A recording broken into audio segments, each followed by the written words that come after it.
안녕하세요. 네, 저 가운병 원장 축하드립니다. 반갑습니다.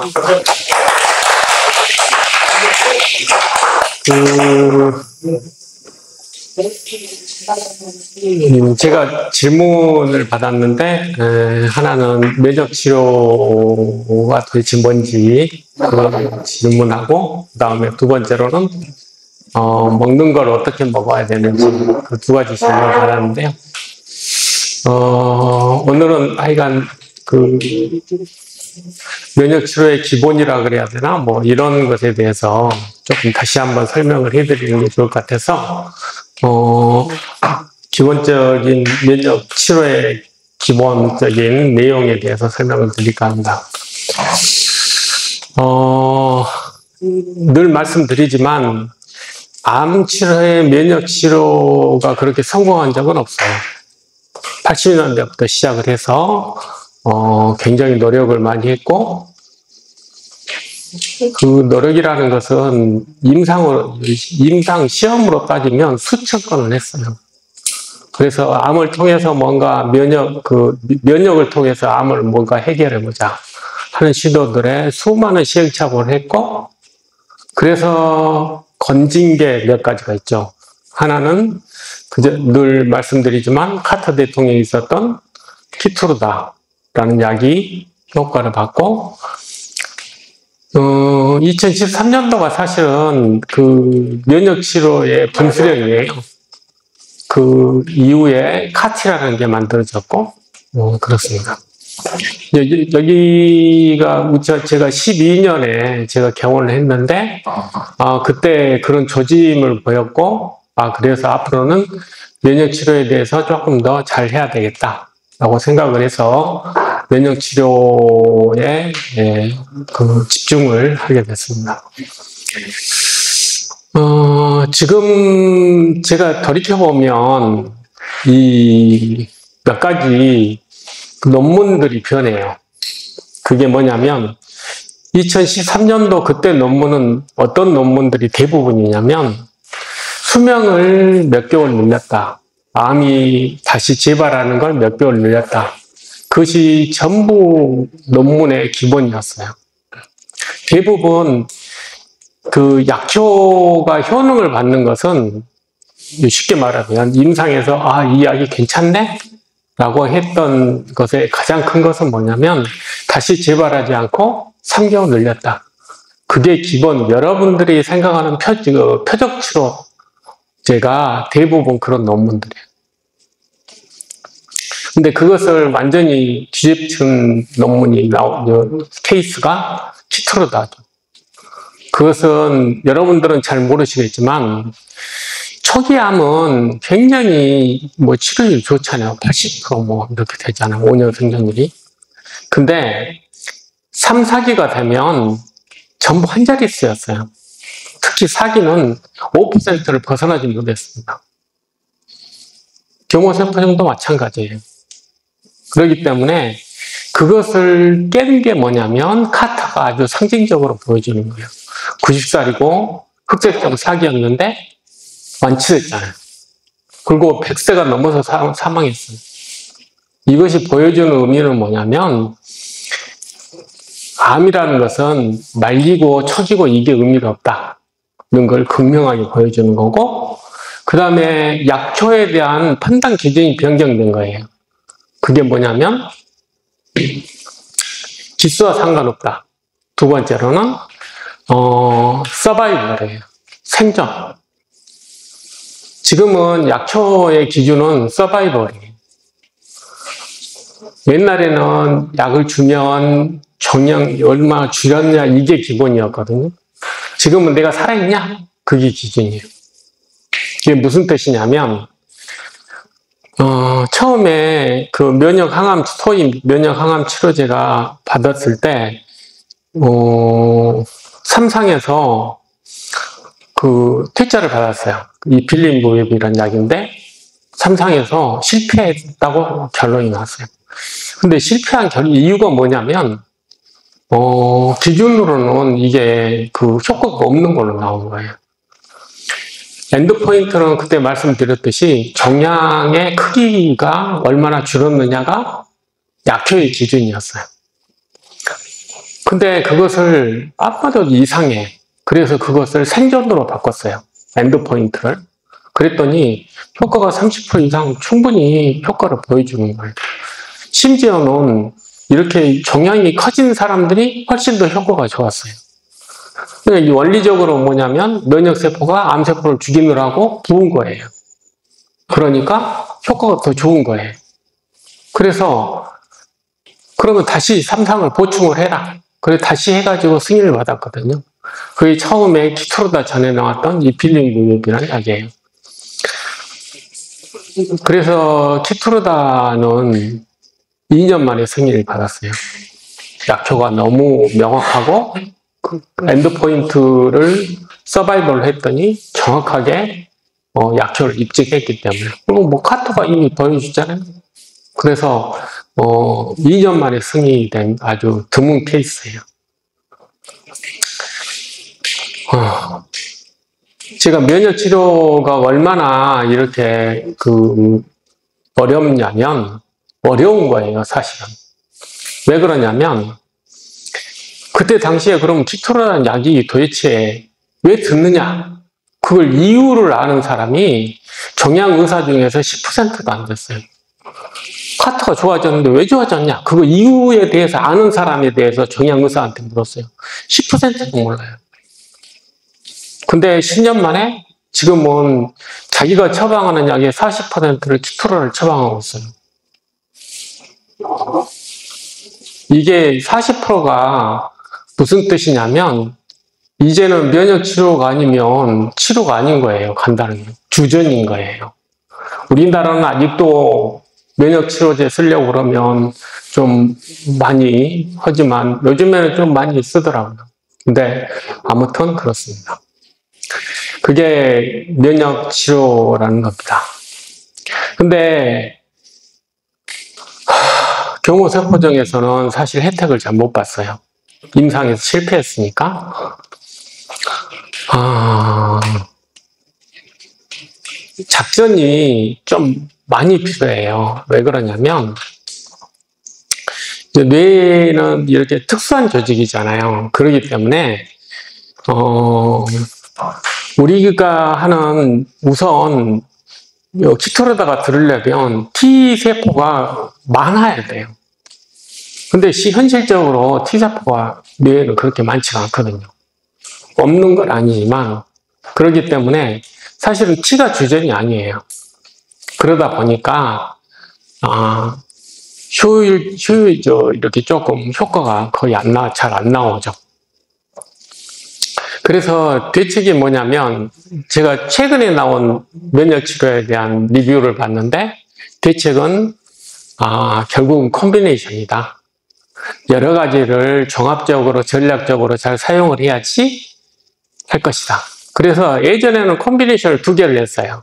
뭐 예를 들어 키토르다하고 뭐하고 쓰면은 테모달 2개 정도? 그 정도 병력이었는데 지금은 한 3개 이상은 써야지 그래도 반응이 있다. 그것이 대세예요. 그래서 지금 3개를 동시에 써서 뭔가 효과를 봐야 되겠다라고 생각을 하죠. 면역치료가 다른 치료제, 다른 항체 치료제나 이런 것보다 이렇게 발달이 늦은 이유가 뭐냐면 근본적인 질문이에요. 과연 면역을 통해서 암 문제를 해결할 수 있을까? 해결한다면 도대체 뭔 방법을 써야 되나? 라는 거죠. 그러니까 이제 그 부분에 대해서 질문을 많이 하는데 오늘 그것에 대해서 다시 한번 명확하게 설명을 해드리고자 합니다.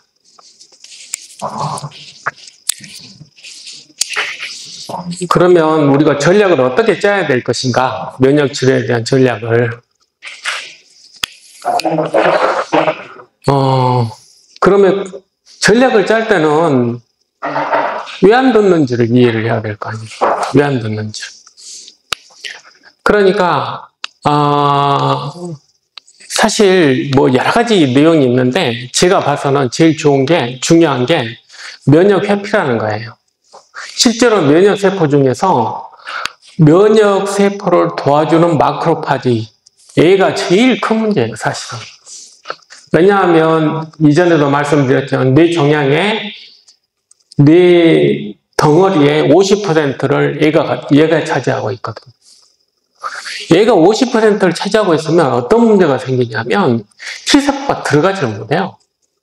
CAR-T를 만들어도 들어가지를 못하고. 그래서 효과가 적은 거예요. 그러니까 지금 얘를 어떻게든지 없애려고 지금 많이 노력을 하긴 하는데, 이게 여러분들이 마크로파지, 그러니까 뭐 좀 이따 설명을 드리겠지만 이건 간단한 게 아니에요. 간단한 게 아닌 걸 하나 설명을 드리면, 마크로파지 수명은 얼마예요? 제가 세포의 여러 가지 수명을 이야기했잖아요. 그럼 마크로파지 수명은 얼마일까요? 여러분 생각에. 우리가 T나 뭐 NK 이런 애들은 뭐 2달 사니, 2주 사니, 뭐 4주 사니 뭐 이렇게 이야기하거든요. 그러면 마크로파지는요? 마크로파지는 뇌가 만들어지기 전부터 시작해서 발달 초기, 그야말로 알에서부터 죽을 때까지예요. 마크로파지는 여러분들이 생각하는 것, 수명이 내가 만들어지기, 태아가 만들어지기 전부터 시작해서 내가 죽을 때까지 존재하는 거예요. 이 마크로파지 없애는 게 쉽겠어요? 결코 만만치가 않습니다. 그러니까 그 점을 또 이해를 해야 되고, 그 다음에 제가 봐서는 줄기세포예요. 늘 말씀드렸지만 여러분들이 생각하는 것보다 조금 이따가 다시 그림을 설명드리겠지만 굉장히 역동적이에요. 우리 세포의 어떤 암이 만들어지고 이런 것들이 굉장히 다이나믹하거든요. 그렇기 때문에 줄기세포가 만들어진다는 게 제일 또 난점이에요. 제가 봐서는 다른 뭐 여러 가지 있겠지만 제 생각에는 두 가지가 제일 큰 어려운 문제예요. 그래서 전략을 하면 이 문제가 해결되지 않으면 결국은 해결이 안 돼요. 우리가 뭐 키트로다가 좋아졌지만 아직도 반응률이 20, 30%밖에 안 되거든요. 그 이유는 이 두 가지 때문에 그래요. 제가 여러분들이 지금 뭐 5년 어쩌고 저쩌고 하는데 급성 골수성 백혈병이라는 병이 있어요. 그건 내가 확진이 되면 얼마나 사는지 아세요?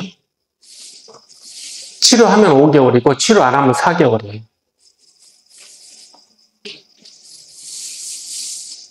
그것은 상징적으로 이 면역이 우리 생명에서 진짜 중요하다는 걸 역설적으로 이야기해 주는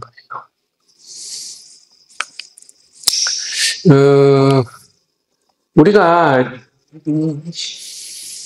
그럼에도 그렇게 실패를 했음에도 불구하고 우리가 이 면역 치료를 포기하지 않았던 이유 중에 뭐냐면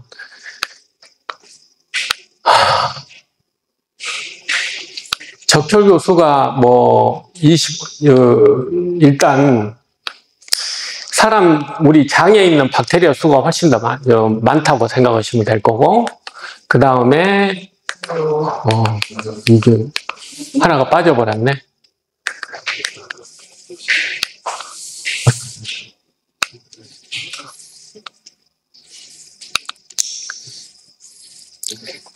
혈액과 관련된 세포가 우리 몸에 있는 세포 수의 거의 80% 된다고 생각하시면 돼요.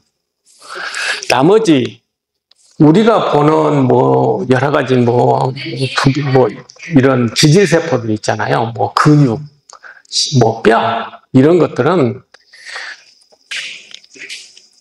부피가 크지 숫자로는 그렇게 많지가 않아요. 숫자로는.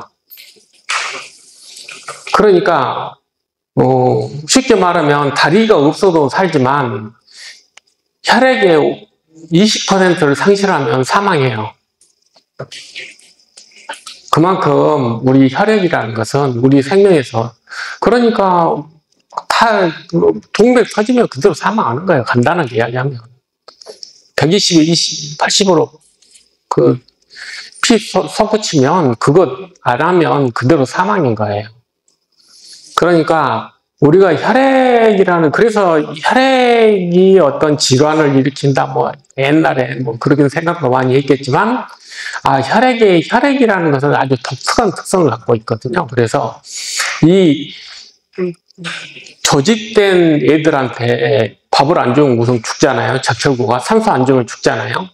이런 내용이기 때문에 그 혈액에 있는 것들은 중요한 거고, 그 다음에 면역세포는 병원균을 코로나 때 안 해주면 힘들잖아요. 그러니까 결국은 혈액을 통해서, 혈액에서 뭔가 암도 해결하는 어떤 단서를 찾아내야 되겠다라고 하는 거고요. 이제 말씀드릴게요. 마크로파지는 뭐 하는 애냐면, 조직에 이렇게 있으면서 이렇게 박테리아를 잡아먹는 애가 기본이에요. 근데 실제적으로 애가 암에서 중요한 것은 뭐냐면, 아까 여기 종양연관 마크로파지, 그런 애들은 뭐 하는 애냐면, 이렇게 병원균만 마크로파지가 잡아먹는 게 아니에요. 만약에 조직이 마크로파지는 조직이 손상돼, 세포가 죽었어. 그러면 그것도 다 잡아먹거든요. 그 잡아먹으면서 그 속에 혹시 병원균이 있으면 또 이렇게 뭐 하는데, 아무튼 그런 것들 청소를 하는 애들인데, 내 조직이 죽잖아요. 내 세포가 죽으면 얘가 뭘 하냐면 신호를 보내요. 야, 내가 보니까 내 세포가 죽었더라. 빨리 세포 만들어라. 라는 신호를 주기 때문에 종양연관 마크로파지가 되는 거예요. 얘들은 그러니까 하는 일이 뭐냐면, 이렇게 병원균을 잡아먹는 게 아니고 자꾸 성장 신호를 주는 거예요. 야, 빨리 지금 세포가 죽었으니까, 실제적으로 죽든 안 죽든 간에 하여간 계속 성장 신호를 주는 향으로 바뀌는 거예요. 그런 일을 주로 해.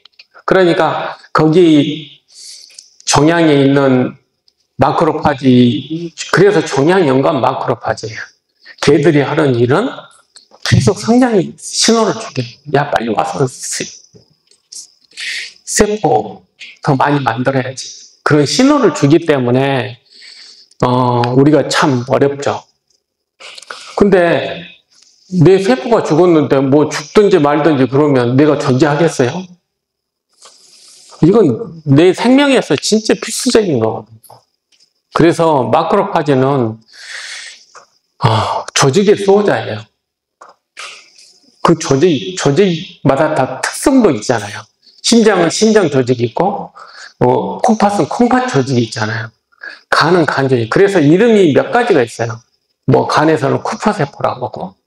왜냐하면 조직이 뭔가 특별한 일을 하는, 뭐 간에서 해독작용을 하고 막 이런 거기 때문에 거기에 맞는 마크로파지 역할들이 있어요. 조직의 수호자니까. 뇌도 마찬가지. 그래서 실제로 뇌에서는 미세교세포라고 주로 이름이 명명이 되어 있는데, 그 일이 마크로파지 역할이거든요. 그럼 걔들이 뭐 있겠어요? 우리 뇌 모양을 다 만드는 애들이거든. 그 복잡한 뇌 모양을 다 만들고, 그 다음에 시냅스, 여러분 아시잖아요. 뭐 신경세포가 연결한 시냅스, 그걸 시냅스를 다 만드는 애들이에요. 애들이 조직을 관리하는 애들인데, 종양이 있으면 종양도 키워주는 애들이에요. 그래서 힘든 것. 이게 생리적인 것하고 병적인 것이 구분이 잘 안 가잖아요. 그 다음에 똑같은 계통인데, 수지상 세포라는 것은 뭐 하는 거냐면, T세포한테 이런 애들이 병원균이니까 너희들 가서 좀 잘 지켜봐라 라는 걸 정보를 전달해 주는 거예요. 통신병이에요.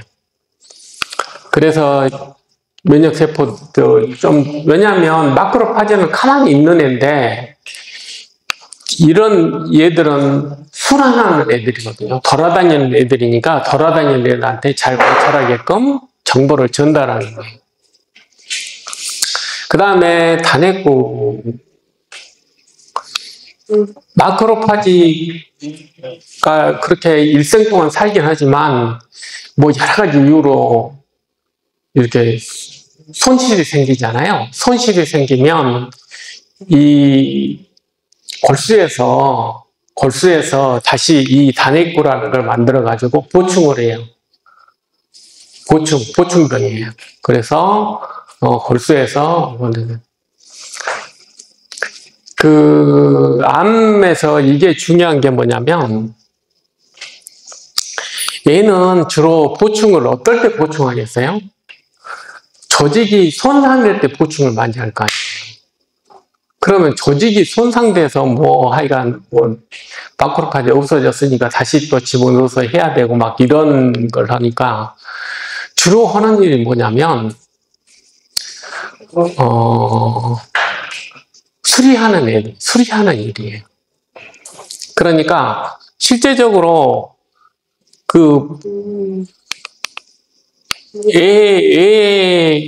애가 그렇게 50%나 차지하는 데는 이런 보충병이 훨씬 일을 많이 한 거예요.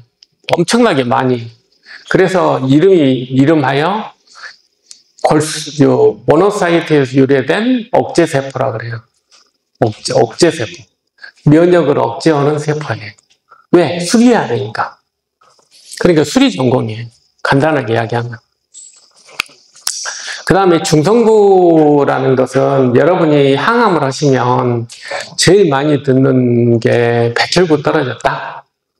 그런 건데, 얘는 주로 이렇게 병원균이 있으면 이렇게 하여간 먹는 애예요. 먹기도 하고, 이렇게 그물로 잡기도 하고, 뭐 그런 애예요. 얘는 주로 병원균하고 주로 싸우는 애들이죠.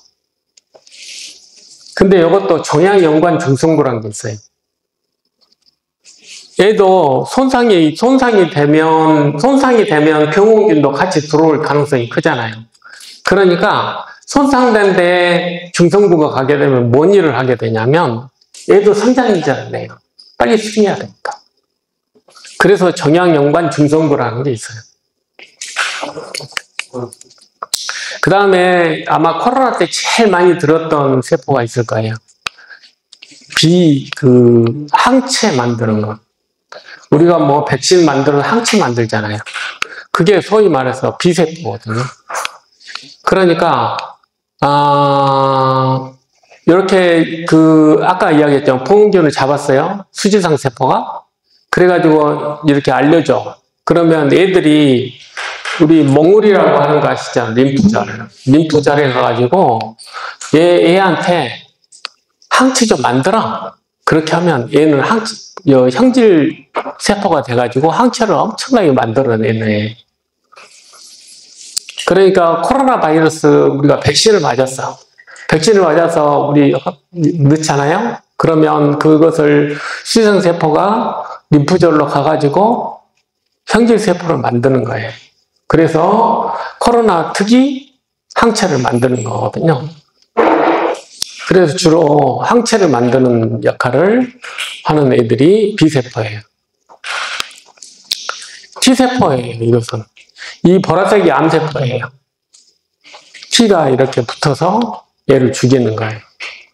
여기서 그림을 보면 지금 4마리 있잖아요. T가 4개가 있는데 사실은 암세포 하나 죽이려면 20개 정도가 붙어야 돼요. 그래야지 암세포, 크기도 적잖아요. 원래 T가 적거든요. 잘 돌아다니고 그래야 되니까, 날렵하게 다녀야 되니까 T가 적어요. 그래서 여러 T세포가 붙어야지 암세포를 죽일 수 있어요. 그 다음에 NK세포예요. NK세포도 마찬가지예요. NK세포는 암세포를 죽이려면 한 10개 정도가 붙어야 돼요. 근데 여기서 중요한 것은 암에서는 아까 이야기했지. 전부 종양연관, 중성구, 종양연관 마크로파지, MDSC. 그 얘들은 뭐냐면 처음에 제가 했던 면역 회피의 주역들이에요. 그 얘들은 면역 회피라는 것은 뭐냐면 안 죽게, 암세포를 안 죽게 보호하는 애들이에요. 그래서 다 종양연관이라고. 그러면 죽일 수 있는 애는 누구냐? T하고 NK밖에 없어요. 그래서 면역치료라는 것은 T하고 NK를 어떻게 일을 잘하게 하고 종양연관하는 애들을 어떻게 억제를 할 건가, 일을 못하게 할 것인가가 면역치료의 기본 개념이에요. 뭐 면역을 올린다 이게 이런 개념이 아니에요. 아까 제가 말씀드린 종양연관되는 면역세포들은 어떻게든 일을 못하게 만들어야 돼요. 왜? 걔들은 종양을 키우니까. 그 다음에 T하고 NK는 어떻게든지 키워야 돼요. 왜? 얘들만이 암세포를 죽일 수 있으니까. 아니, T하고 NK도 10개씩, 20개씩 붙어야지 암세포를 죽이는데 다른 애들이 죽일 수 있겠어요? 천만의 말씀이에요. 그리고 종양을 키우는 여러 가지 성장인자만 내줄 뿐이에요. 그러니까 면역치료라는 것을 그냥 일반적으로 생각하시면 안 돼요. 암 면역치료는 딱 한 가지 개념이에요.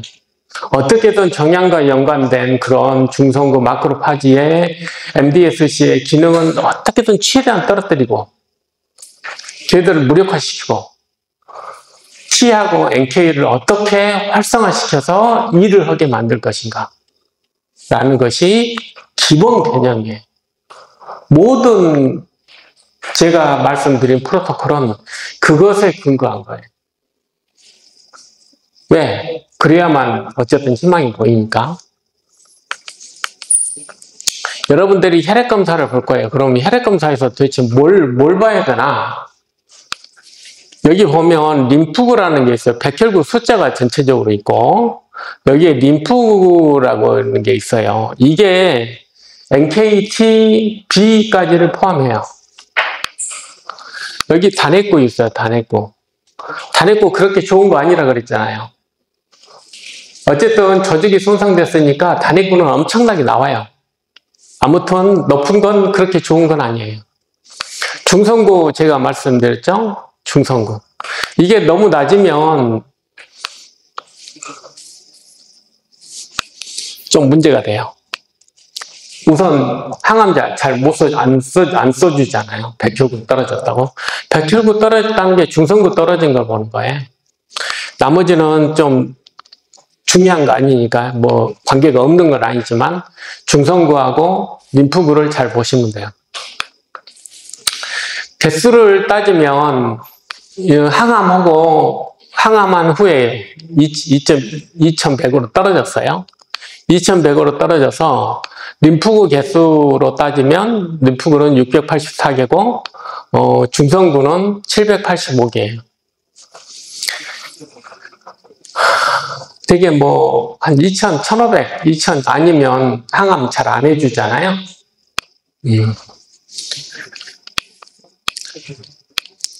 다시 그 백혈구 원리는 주사를 줬어요. 주사를 줘가지고 6000으로 올라갔어요. 6000으로 올라갔고 림프구는 이렇게 1000으로 올라갔고 중성구는 이렇게 4000. 이게 뭘 의미하는 거냐면 우선 우리는 이 사실 뭐 항암이 되냐 안 되냐 면역을 얼마나 억제했느냐 이런 것 때문에 중성구가 굉장히 중요한 것처럼 보이지만 중성구는 그냥 2000만 넘으면 돼요. 중요한 건 림프구예요. 림프구. 우리한테 중요한 건 왜? 림프구가 튼튼해야지 희망이 있는 거잖아요. 림프구가. 그러니까 이 중성구는 항암 치료에 사실 반응을 잘해요. 그래서 빨리 떨어졌다가 또 빨리 만들어져. 제가 말씀드렸잖아요. 중성부의 수명은 하루거든요. 하루도 안 돼요, 사실. 림프구는 수주잖아요, 수주. 그러니까 사실 항암 치료에 반응이 적어요. 여기는 백혈구구 전체 숫자에 비해서 프로테이지는 높아요. 왜냐하면 중성부가 많이 줄어들어서. 아무튼 실제로 중요한 건 프로테이지가 중요한 게 아니고 이런 숫자가 중요한 거죠. 그래서 보면 이게 정상이라고 보면 실제로 항암 치료를 했을 때 림프구는 영향을 한 20% 정도 받지만 중성구는 80%가 줄어들어요. 이 그림을 보자면 수명이 짧기 때문에, 수명이 짧다는 이야기는 복제를 빨리빨리 하잖아요. 그래서 항암제 영향을 많이 받는 거예요. 림프구는 수명이 길잖아요. 적어도 2주는 되거든요. 그러니까 항암제 영향을 덜 받는 거예요. 그런 차이 때문에 이런 그림을 보이게 된다. 그래서 다음에 혈액 검사를 보시면 이걸로 계산하시면 돼요. 우리도 이렇게 계산하니까. 그래서 대부분 이거 계산해서 뭐 항암 하기 전에 뭐 1500이나 이하면 이거 해줄까 말까 또 걱정하잖아요.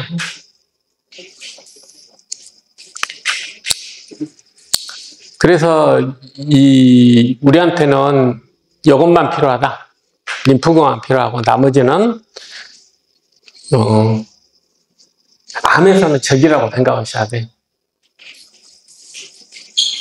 병원균에서는 물론 다른 이야기지만, 그래서 교무세포종에서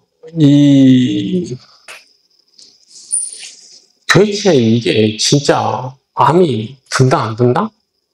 도대체 암을 할 때 제일 어려웠던, 면역 치료에 제일 어려웠던 장소가 이 머리에 있는 부위. 도대체 왜 그러냐면, 이전에 생각했을 때는 아까 제가 말씀드린 미세교세포 위에는 면역세포가 없다고 생각했거든요. 그거 보고 20년 전 이야기예요.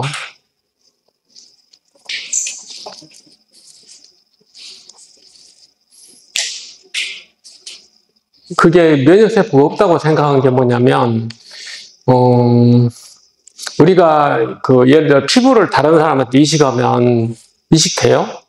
잘 안 되잖아요. 금방 썩잖아요.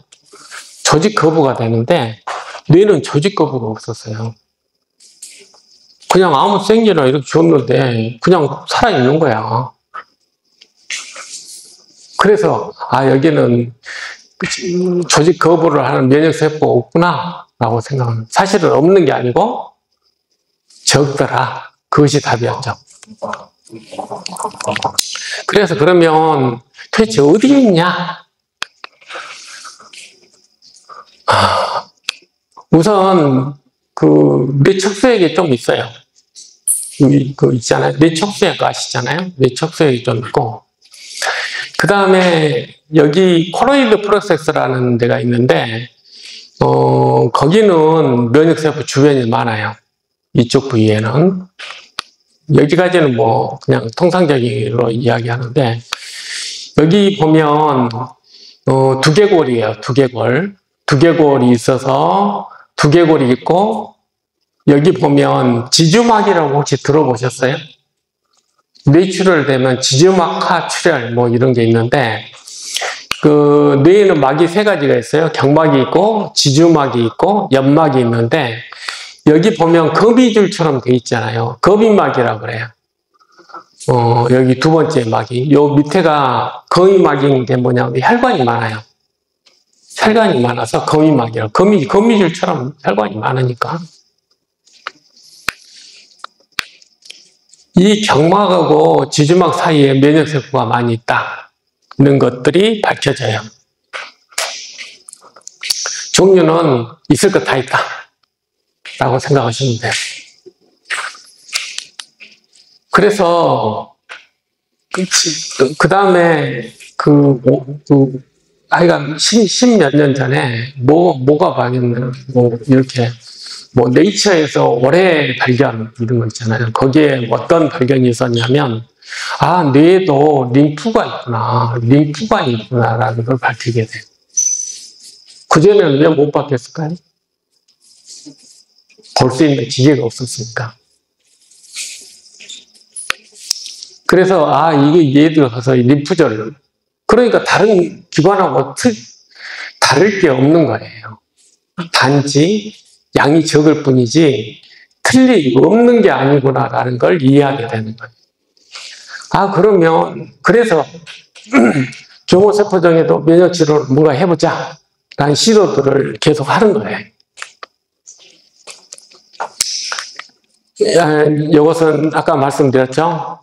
킬러 세포는 유일하게 암을 죽일 수 있는 유일한 세포니까 NKT가 그럼 진짜 죽이냐 한번 봅시다. 이건 수지상 세포예요. 이게 암세포 크다 그랬잖아요. 암세포. 이건 면역세포 NK. 이렇게 떼거지로 가서 암세포를 죽이는 거예요.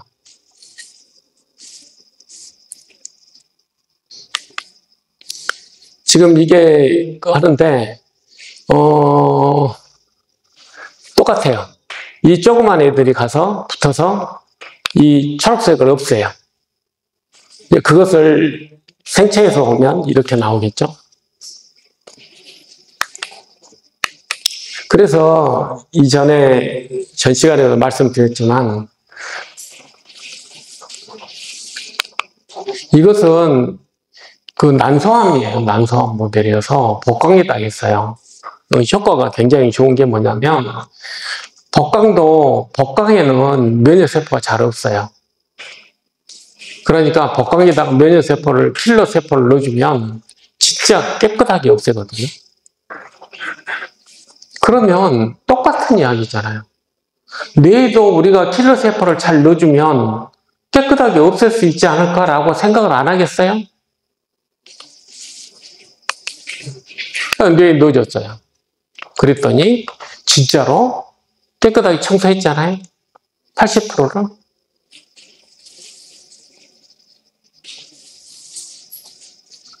실제적으로 그래서 이게 우리가 재현하는 거잖아요. 진짜 맞냐? 다시 재현을 시험을 했어요.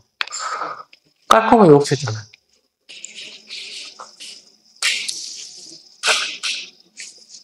근데 일반적인 NK하고는 좀 틀려요. 그게 뭐냐면 특별하게 암세포를 잘 죽이게끔 면역세포를 개조를 하자. 소위 칼을 만들자. 그것이 목표예요. 그래서 그렇게 만들었더니 일반적인 NK를 주는 것보다는 청소를 너무 잘하죠. 그래서 하여간 임상을 할 거예요. 제가 면역세포에 아주 큰 영향을 미쳤던 그림이거든요. 저는 2012년에 이 그림을 보게 됐어요. 2012년에 이 그림을 보게 됐는데, 이게 여기에 있는 면역세포를, 주사를 했더니 3년 만에, 깔끔하게 없어졌다. 그것이 이것의 표명이에요.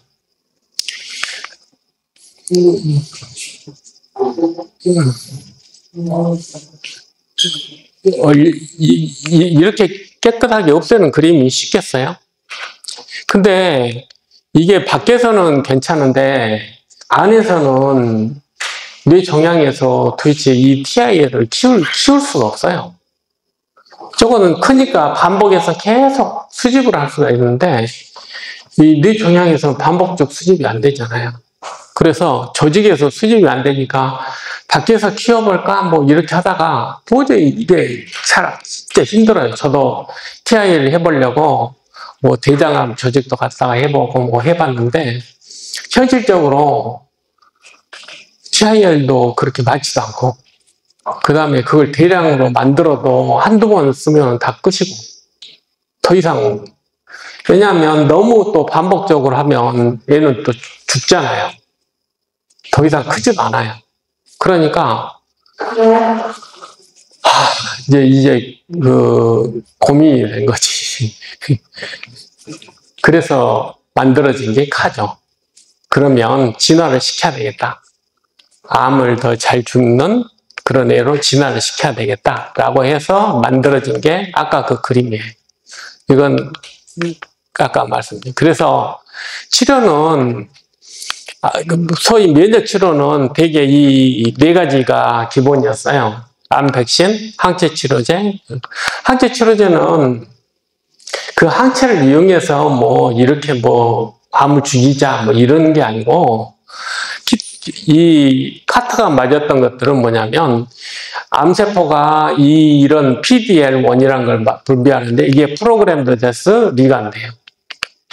죽어라 이거예요. 누가 죽으라고? T세포 죽으라고. 얘가 들어가면 얘는 죽거든요.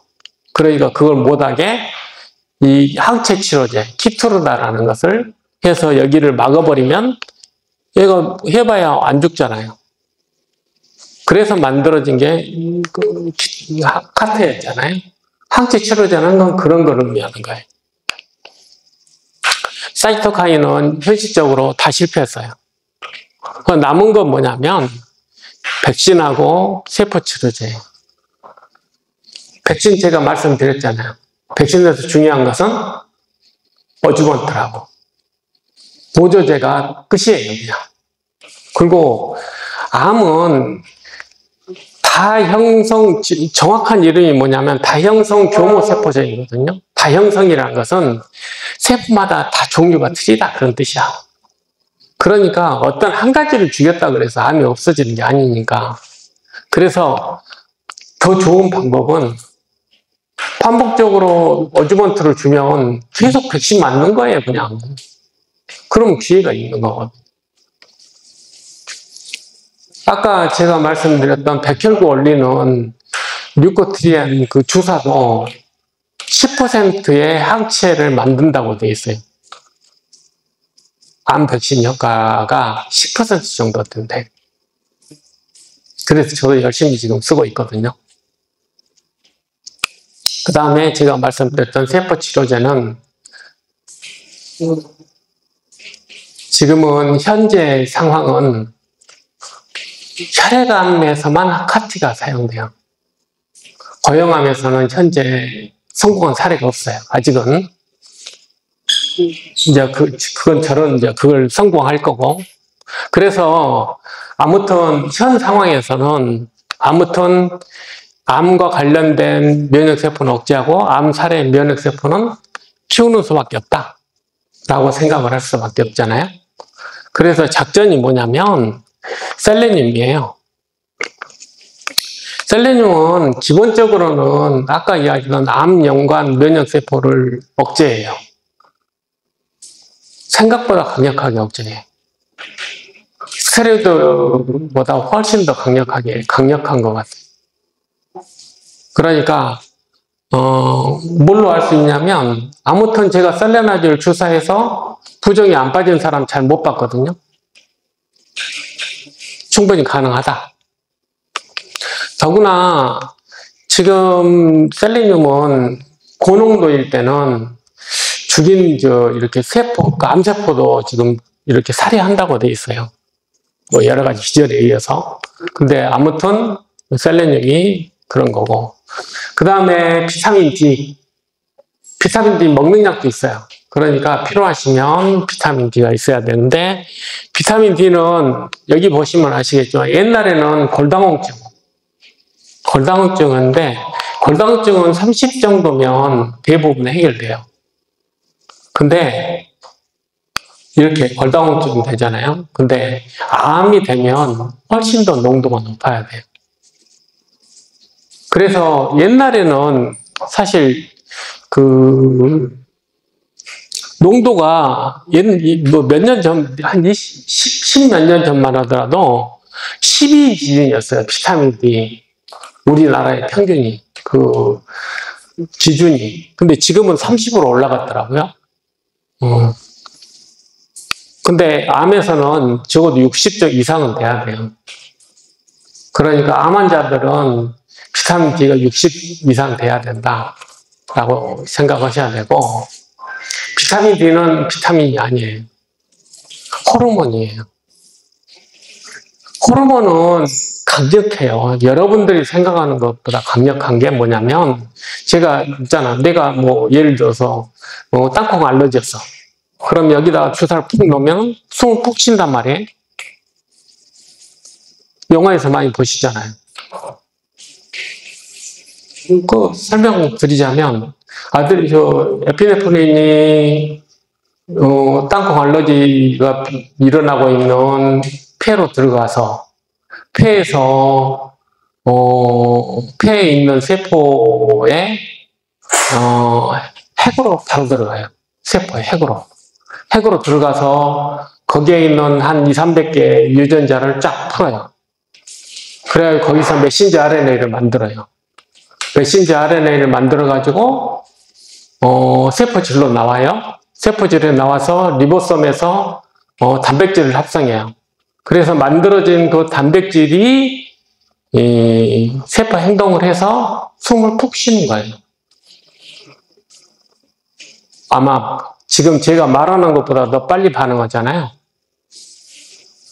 지금은 바로 숨 쉬잖아요. 사실은 말하는 것보다 더 빨리 반응해요. 비타민, 이게 왜 중요하냐면, 얘는 모든 물질이 가서 이렇게 하는 게 아니에요.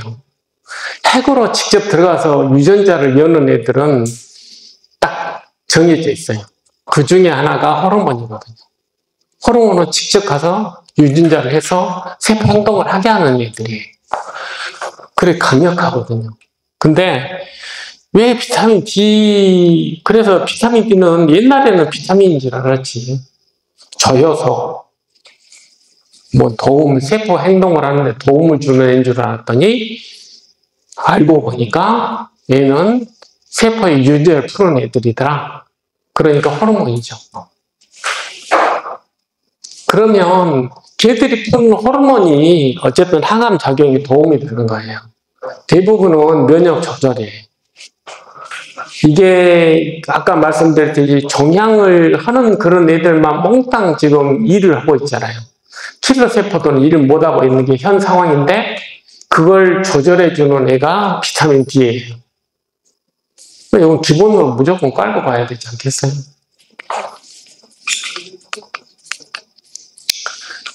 그래서 미국에서는 하여간 50 이상은, 저는 60이라고 생각하지만 60 이상은 유지하는 게 좋다. 그 다음에 살해세포를 강화시키는 거예요. 온열치료. 아까 말씀드렸잖아요. NK 어쨌든 이렇게 하려면 무조건 온열을 해야 되는 거고, 훨씬 더 이렇게 그 면역세포들이 많이 와서 이게 청소도 잘해야 되고요. 청소를 잘해야지 암에 대한 단서도 찾아내요. 이게 왜 별것 아닌 거지. 왜 이걸 많이 해야 되나? 라고 생각하실지 모르겠지만, 암의 단서를 찾는 게 쉬운 게 아니에요. 제가 말씀드렸잖아요. 1.8m, 세포 내 1.8m DNA에서 점 5개가 변하면 암이 되는 거예요. 그 점을 어떻게 찾냐고. 보이지도 않는데. 보이지도 않는 1.8m에서 보이지도 않는 점 5개를 찾아서 문제를 해결해야 되잖아요. 그래서 어려운 거예요. 그래서 수십 년 동안 해도 아직도 좀 헤매고 있잖아요. 기본적으로는 어려운 문제니까. 그래서 계속 반복적으로 해야지 기회를 갖잖아요. 우리가 10% 어드밴티지는 진짜 중요한 거예요. 10%를 10개 모으면 100%잖아요. 그러니까 면역 치료의 장점은 뭐냐면 여러 가지를 하면 할수록 나한테 유리하잖아요. 왜? 확률이 올라가니까. 아까 말씀드렸던 암 백신 치료제 제가 몇 가지 예를 드렸잖아요. 사이머신 알파. 그건 아예 그것이 인디케이션이니까. 그게 적응증이니까. 그 다음에 미슬토. 그 다음에 이미코텔. 이미코텔은 효과가 꽤 높았잖아요. 그러면 그것만 10%라고. 저는 뉴코트리안도 지금 거기다 집어넣거든요. 그 백혈구 올리는 주사. 얘가 제일 낫긴 해요. 확률적으로. 근데 걔도 그래도 10%잖아요. 그럼 4개 합치면은 백신 4개 합친 거잖아요. 백신 네 가지를 맞는 거네요. 적은 거예요? 저는 진짜 중요하다고 생각하거든요. 확률이 높아지잖아요. 이제 그런 것처럼, 그 다음에 아까 말씀드렸듯이 결국은 킬러는 NKT니까 NKT를 올리는 방법은 하여간 원열 치료에 내가 이미 그건 입증이 돼 있어요. 캐나다에서는 승인도 됐어요. 결국 원리가 똑같은 거니까. 근데 이건 너무 전자로 해서 하루에 10몇 시간씩 5일을 그렇게 어떻게 하고 있냐면 그것보다 원열 치료가 훨씬 낫죠. 그 다음에 아까 암 백신 할 때 말씀드렸지만 사이머신 알파도 절대적으로 필요하다. 그런 거고 그 외에 여러 가지 이렇게 어주먼트 종류가 있는데 우리가 쓸 수 있는 건 아까 말씀드렸던 4가지. 그건 암 백신을 쓰는 거나 마찬가지. 그 다음에 미슬토도 암 백신 효과를 충분히 갖고, KLH, 이미코텔도 이미 효과 봤잖아요. 이미코텔 3상이 뭐냐면, 아까 류코트리엔하고, 이 이미코텔하고 이렇게 비교한 거거든요. 근데 사실 효과가 거의 비슷했어요. 그래서, 하여간 여러 가지를 쓰면 좋겠다. 이게 왜 그걸 해야 되냐면, 아까 말씀드렸듯이 단서를 찾기가 어렵잖아요. 그러니까, 내가 이 레파토리가 많아야 돼요. 어떤 애가 암인지가 모르거든요. 어떤 애가 암일지를. 그러니까 어떤 애가 암일지를 알 수 있는 기회를 많이 가져야 돼요. 그걸 도와주는 애가 아까 말씀드렸던 어주번트예요. 자꾸 그게 들어가게 되면 종류가 많아져요. 종류가 많아지다 보면 우리가 암이라는 걸 찾을 수 있는 기회도 많아지는 거거든요. 그 다음 세포치료는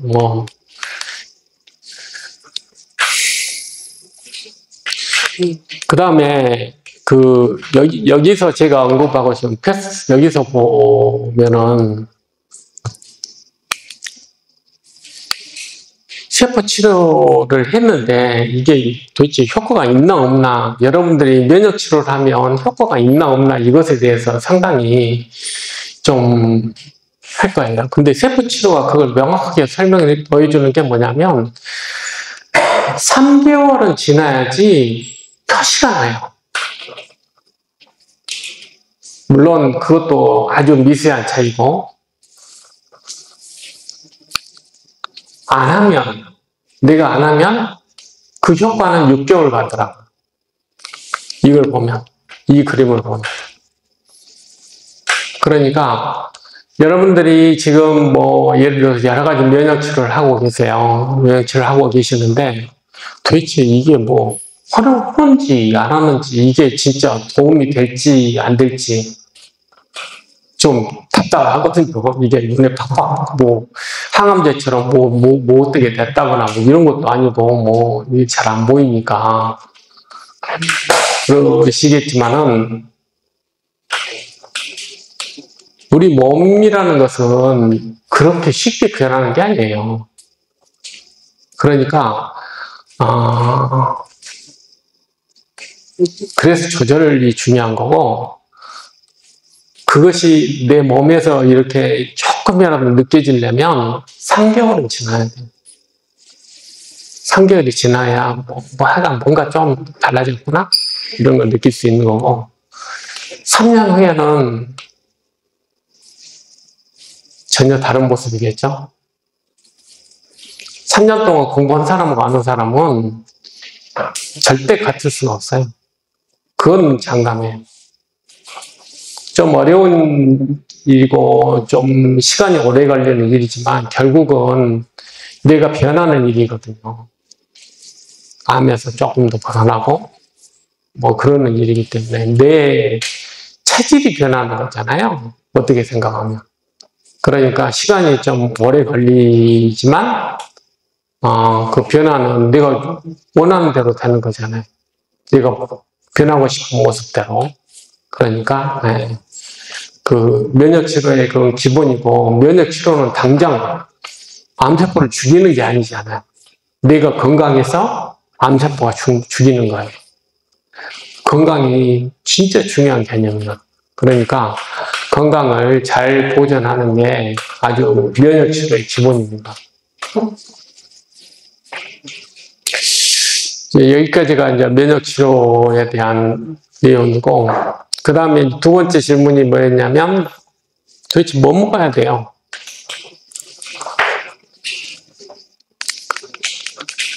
그 부분에 대해서 내가 논문을 하나 봤어요. 논문을 하나 봤더니, 우리가 이제 이렇게 암이 있어요.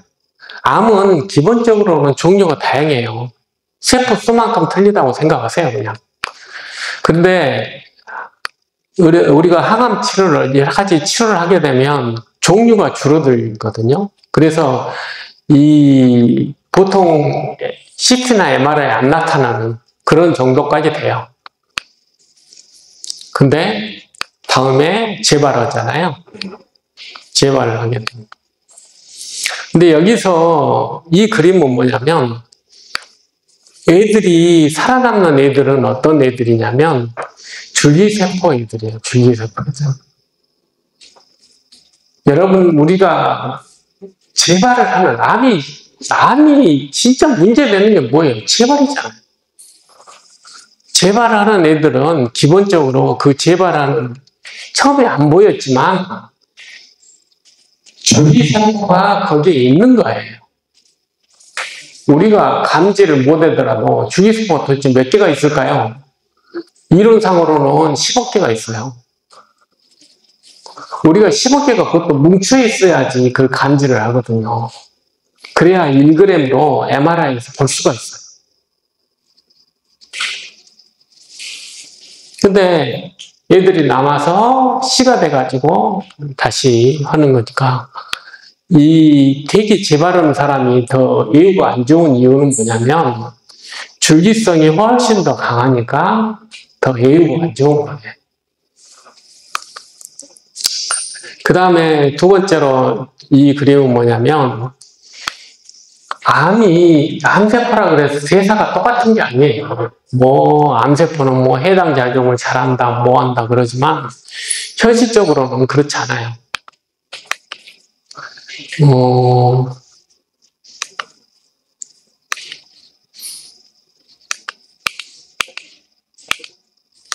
이 그림이 좀 인상적인데 뭐냐면, 혈관에서 이렇게 가까운 애들 있잖아요. 가까운 애들은 구태여 해당 작용을 안 하는 애들이에요.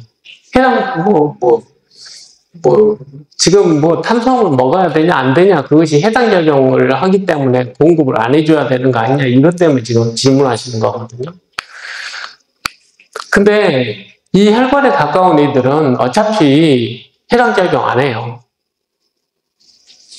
근데 여기 보시면 줄기성은 혈관에 가까운 애들이 훨씬 더 높아요. 얘들은 시간 지나면 없어지는 애들이에요.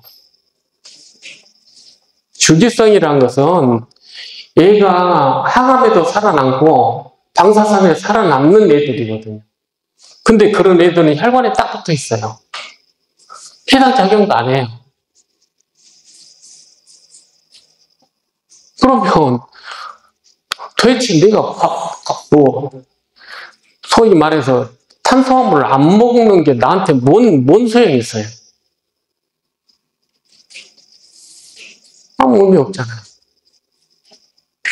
우리는 이것 때문에 죽겠는데, 애들은 탄수화물 먹거나 말거나 상관없어요. 상관하지 않아요. 그래서 제가 늘 반복해서 말씀드려요. 밥은 건강하게 드시는 게 제일 좋은 방법이다. 잘 드시는 게 좋은 방법이다. 왜? 내가 건강해야 되니까. 그래야 면역세포들도 힘을 내서 뭔가 일을 잘할 거 아니에요. 그래서 뭐 뚱뚱해지라는 이야기가 아니고 건강하게끔 체력이 잘 유지되게끔 하시는 거고, 그거 고민하실 때에 뭔 고민을 하셔야 되냐면 내가 얼마나 운동을 더 열심히 할 것인가에 고민을 하셔야 돼요. 저는 먹는 것에 한 번도, 특히 뇌경화 환자는 먹는 것에 대해서 이야기 안 하잖아요. 그 대신 제가 강연할 때마다 말씀드리는 게 있어요. 운동하세요. 이 운동이라는 것은 뭐냐면 암세포한테 에너지 안 뺏기는 거예요. 에너지를 안 뺏기는 유일한 방법은 뭐냐면 운동밖에 없어요. 그러니까 운동을 절대 게을리해서는 안 돼요. 애들한테, 암세포한테 에너지를 주기 싫으면 운동하세요. 내 모든 암세포 이만하잖아요. 이만한 애들한테 애들이 다 가져가 버리니까 문제니까, 못 가져가게 미리 다 내 건강한 근육이나 이런 데서 다 가져가 버리면 되잖아요. 그래서 운동이 중요한 거예요. 안 뺏기지 않다. 그 다음에 뭐 탄수화물이 좋냐, 지방이 좋냐, 단백질이 좋냐, 그냥 골고루 드시면 돼요. 이 그림이 여러분이 뭘 먹어야 될지를 아주 명확하게 보여주는 거예요.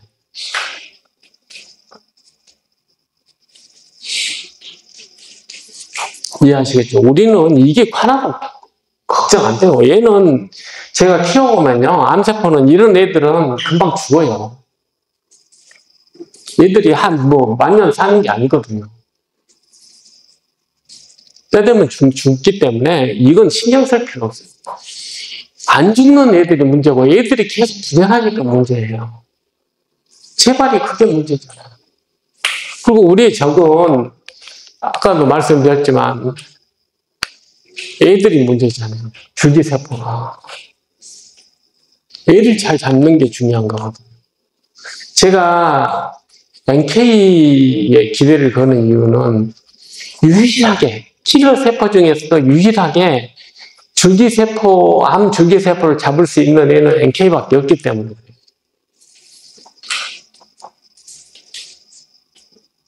그래서 저는 NK가 해결책이 된다. 문제는 그런 애들을 잘 잡게 하면 된다. 특히 줄기세포를 잘 표지해서 줄기세포를 잘 죽이면 암을 원천적으로 봉쇄할 수 있다. 그것이 제 지론이거든요.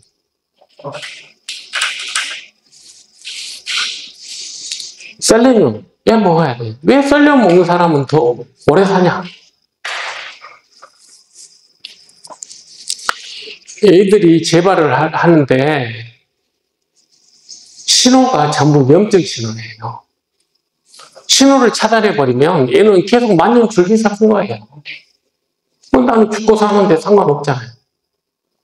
줄기세포의 특성은 약점도 있어요. 오래 살게 돼 있잖아요. 지 마음대로 못 커요. 줄기세포의 약점은 무조건 크는 게 아니에요. 조건이 주어져야만 커요. 그 조건이 뭔지 아세요? 염증 신호예요.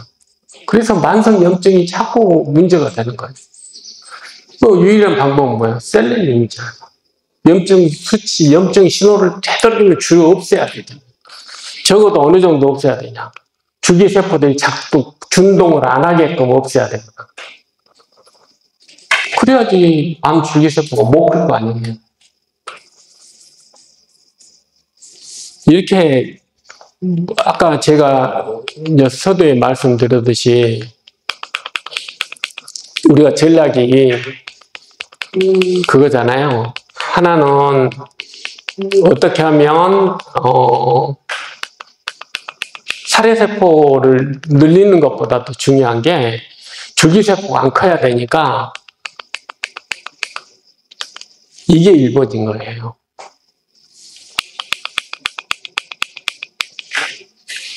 면역세포를 억제하는 게. 이것이 걔들이 내주는 염증 신호가 줄기세포를 준동시키거든요. 그래서 이걸 못 잡으면 이것도 아무리 커도 소용이 없어요. 그래서 제가 셀레늄이 더 일찍 일본어로 제가 설명드리는 거예요. 이해하시겠어요? 이건 면역에 대해서 이해를 못하면 이런 이야기 하기 쉽지 않아요. 면역 치료에 어쨌든 저 뭐 벌써 10년이 넘어가고 있잖아요. 그러면서 이게 진짜 중요하구나. 신호를 일단 없애야지 줄기세포가 준동을 안 할 거 아니에요. 그 다음에 원열 치료 중요하잖아. 왜? NK밖에 없어요. 줄기세포를 잡을 수 있는 건 NK밖에 없거든요. 유일하게 죽일 수 있는 기회는 NK밖에 없어요. 미안한 이야기지만. 그러니까 NK가 많이 커야 돼, 일을 해야 되는데 보여드렸잖아요. GD2카의 NK로 없앨 수 있구나는 걸 보여드린 거죠.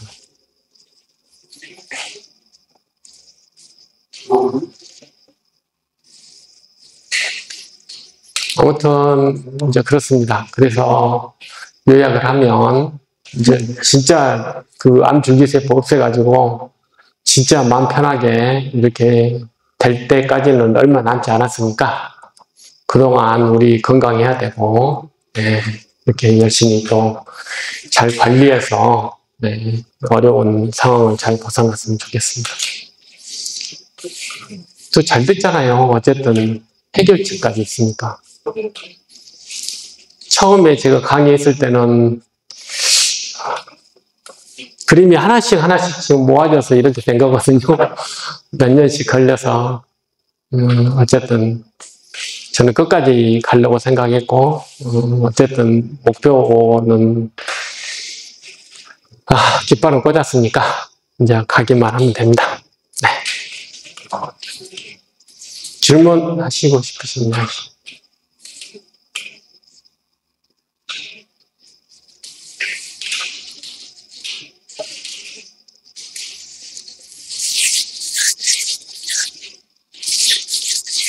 이게 사실 왜 이민셀이 그렇게 효과가 없냐. 그 세포가 잘못된 게 아니고 뇌 조직에 들어가서 진짜 암하고 싸운 애는 우리가 뭐 10억 개, 몇 천억 개 넣어줘봐야 몇 개밖에 안 돼요. 근데 아까 말씀드렸잖아요. 1g의 암세포는 10억 개라고요. 그래서 쪽수해서 안 되는 거예요. 그래서 제가 뭐 여러 가지 유전자를 했고 하는 것들은 그런 걸 극복하기 위한 방법이거든요. 한 개가 들어가도 일단 1000이 아니고 10,000을 하면 되고,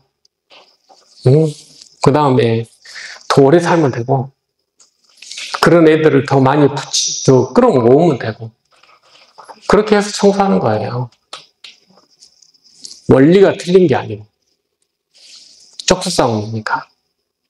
그래서 면역 치료가 도대체 얼마나 해야 되고 어느 정도 해야 되냐, 사실은 다다익선이에요. 해서 기회는 점점 하면 할수록 나한테 기회는 더 많아지는 거잖아요. 네, 하여간 질문이 없으시면 아까 두 가지 질문에 대한 답은 해드린 것 같아서 오늘 강의는 이걸로 마치겠습니다. 감사합니다.